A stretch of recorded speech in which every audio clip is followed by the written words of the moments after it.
Сәлем, сіздермен бірге Жансая драма. Мен бүгінгі шығарылымда 2022 жылы жарық көрген «Мое синее лето» деген фильмді қысқаша баяндайтын боламын. Біздің басты кейіпкеріміз Лоджи есімді кәсіби адвокат қыз. Ол табысты, ақылды және әдемі қыз, бірақ сүйіктісі жоқ. Бір жанды үміті үшін көп жұмыс жасайтын ешкім білмейді. Жаңалықтардан өзінің сүйікті япониялық кино режиссері қайтыс болған және қалалық көркемсурет көрмесінде кеше ғана атты анимесіне көрме өткізетінін естіген қыз ертесіне көрмеге барып өзінің мектеп кезінде жоғалтып алған күнделігін тауып алады. Біз осыдан кейін 1998 жылға өтеміз. Біздің 8 жасар кішкентай Лоджи телефонмен әкесімен сөйлесіп жатады. Әкесі жұмыстың көптігінен үйге ертерек қайта алмаймын, бірақ уәде берген бақап ішінде жаңбырға киетін күртешені алып беремін деп айтады. Осы қоңырау әкесімен сөйлескен соңғы қоңырау еді. Әкесі жұмыс барысында қайтыс болады. Анасы әкесінің қазасынан қатты қайғырады. Бірде анасы қонаққа ертіп барады қызын. Сол жерде Шэнхуанян деген баламен танысып, тез тіл табысып ойнап кетеді. Ал бұл әкесінің жұмыс деген компаниясының басшысының үйі болатын. Анасы бастығының әйелінен жәрдемақы төлеуін өтініп тұрады. Ал әлгі әйел болса, бізді мазаламаңыз. Егер де бізді мазалай беретін болсаңыз, сізге ештеңе де ала алмайсыз деп дөрекі жауап береді. Ал анасы болса, қалай бұлай айтасыз, менің қызым әкесінен айырылды емес пе деп ренжиді. Ал бұл кезде Лоджи Хуанянмен ойнап жүрген болатын. Басқа балалардың Лоджидің аяқ киімін лас екенін айтып мазақ қылғаннан қорғап, бұзық балалармен төбелесіп жатады Хуанян. Осы кезде анасы келіп, Лоджиді сен бұл баламен ойнай алмайсың деп жұлқылап, қызының жылағанына қарамай алып кетеді. Арада 10 жыл өтеді. Лоджи жоғарғы сынып оқушысы. Мектепке жаңадан оқушы көшіп келеді. Ол өте жақсы оқиды екен. Келе сала мектепке білім жағынан бірінші орынға шықты.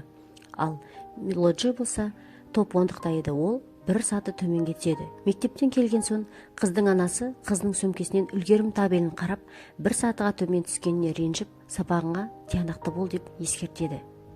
Мектепте жақсы оқитын жаңадан келген оқушыны үлгі қылып ортаға шығарып сөз сөйлетті. Ол бала кезіндегі танысқан Шэнхуанян екенін қыз бірден таныды.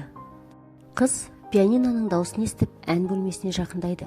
Жігіттің пианино тартып отырған сыртынан сүйсініп бақылап тұрады. Бірақ жігіт өзіне қарай бергенде тығылып қалады. Жігіт қызбен бала кезіндегі таныстығын ұмытып қалса да, қыз ұмытпады. Лоджи жігітке сырттай ғашық болды. Үнемі жігітті сырттай бағылап жақсы көрді. Бір күні дене шынықтыру пәнінен жүгіруден жарыс болып, жүгіру барысында қыздың құрбысы құлап қалады. Сол кезде өзінің тұмарын жоғалтып алып іздейді, бірақ таппайды.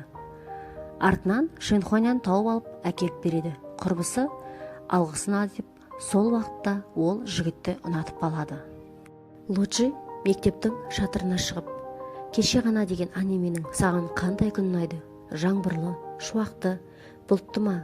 деген сөздерін жазып қойған еді. Соған жігіт жаңбырлы деп жауап жазады. Оның жазып жатқанын қыз сыртынан көріп қалады. Бірақ жігіт кіммен сөйлесіп жүргенін білмейді. Сөйтіп екеуі қабырғаға жазу арқылы сөйлесетін еді. Бір күні мектепке концертке дайындық болып жатты. Ортада ән айтуға мектептегі ең сұлу қызды қойды. Ол қыз болса, әнді сүйемелдеп тұрса әдемі шығады дейді мұғалімге. А мұғалім болса, дәл қазір біз кімді табамыз дегенде сұлу қыз Шэнхуанянды шақырып, пианинода сүйемелдеп отыруын сұрайды. Қыз өлең айтып жатады. Ал Лоджи болса ағаштың рөлінде болады.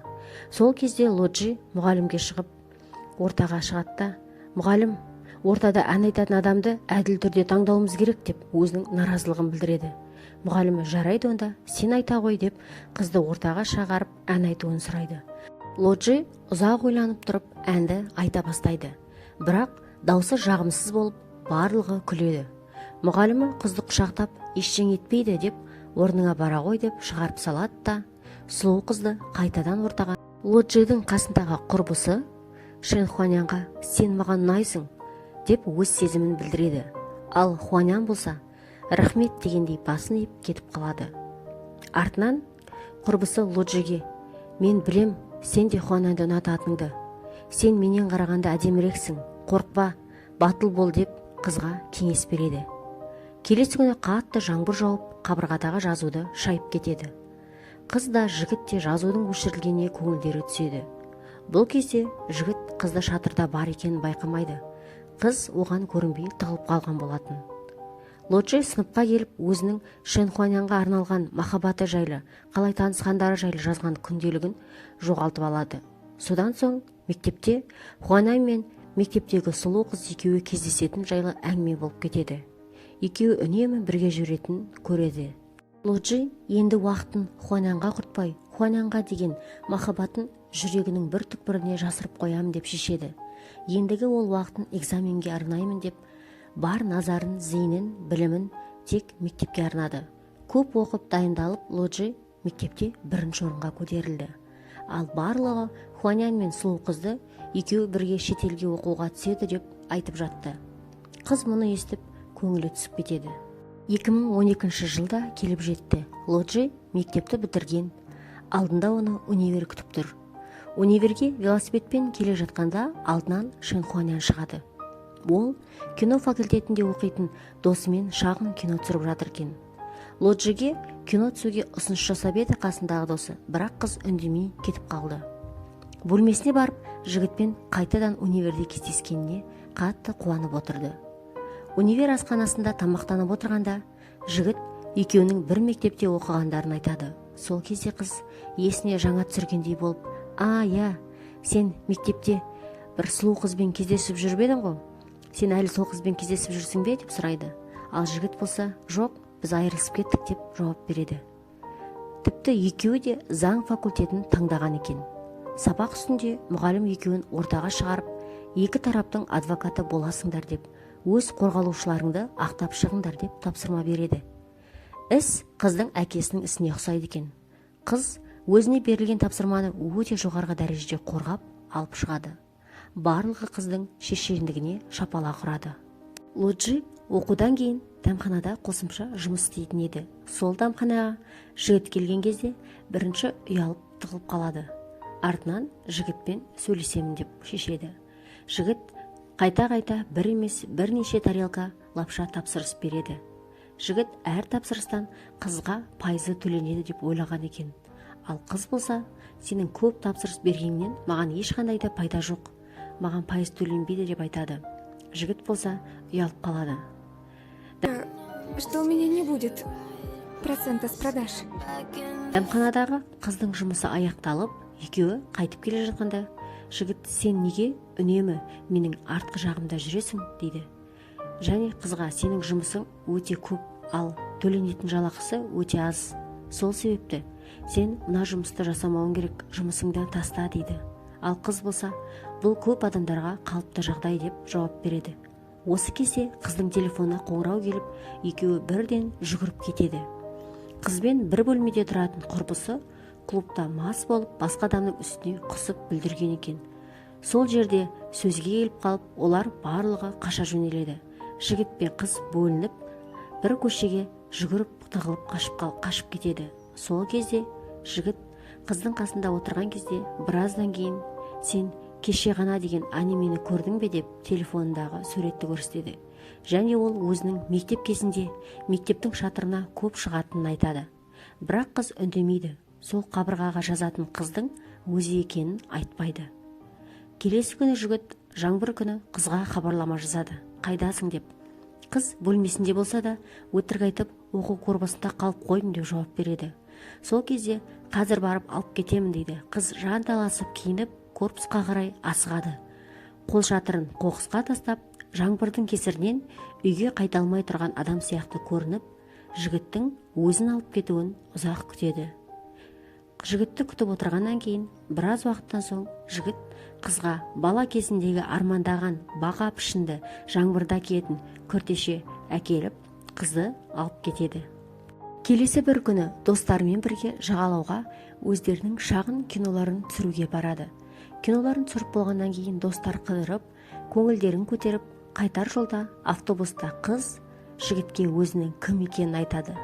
Ал жігіт болса, таптым-ау сені деп, екеуі қол ұстасып, сол сәттен бері бірге боламыз дейді. Универде де екеуінің жұбы әрқашан жазылмады. Жігіт қызға жұмысында да көмектесіп жүрді. Бірде қыз демалыста үйіне өз қаласына қайтатын сәтте жігіт оны шығарып салып тұрды. Қыздың құймай тұрғанын байқаған жігіт тосын сый жасап, қызбен бірге баратын болып шешеді. Қыз бұны білген өте қатты қуанады. Лоджи үйіне келгеннен кейін анасының басқа бір әйелмен неше жылдан бергі соттасып жүрген ісіміз бұл жолы біздің пайдамызға шешілетін сияқты деп жатқанын естейді де көңіл күйі түсіп кетеді. Ал жігіт болса қызға хабарлама жазып, өздерінің бұрынғы мектептерінде кездесетінін айтады. Жігіт кездесуге мектеп формасын киіп келеді. Тіпті қызға да форма ала келген екен. Сөйтіп олар мектеп формасымен өздерінің бұрынғы оқыған мектептеріне жасырын кіріп, мектеп шақтарын естеріне түседі. Сол кезде қыз жігітке қандай жағдай болмасын, менің саған деген сезімімнің шынайы екенін сен ешқашан ұмытпа дейді.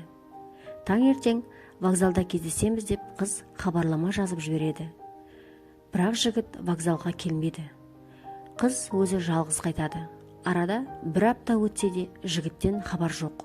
Оқуға да келмеді. Қызға да оралмады.